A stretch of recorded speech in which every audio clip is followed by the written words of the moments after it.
European club দলবদল মৌসুম শেষে Liverpool ছাড়ার ইঙ্গিত দিয়েছেন মোহাম্মদ সালাহ। মিশরীয় তারকা ফুটবলারের সঙ্গে চুক্তি নবায়ন নিয়ে ইংলিশ ক্লাবটির কোনো উদ্যোগ না নেওয়ার কারণেই ক্লাব ছাড়ার কথা ভাবছেন ৩২ বছরের এই ফরওয়ার্ড।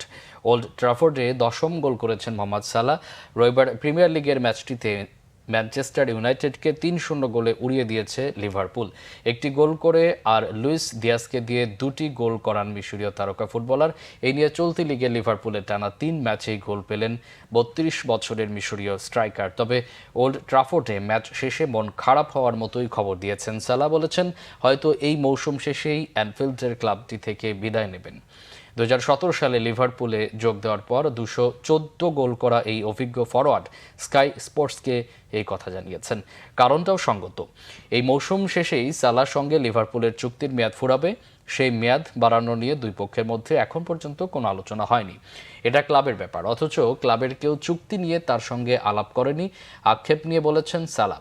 কোথায় যাবেন তা অবশ্য জানাননি। ২০২২ সালে বছরে প্রায় $২.৫ কোটি লিভারপুলের সঙ্গে ৩ বছরের নতুন চুক্তি হয়েছিল তার।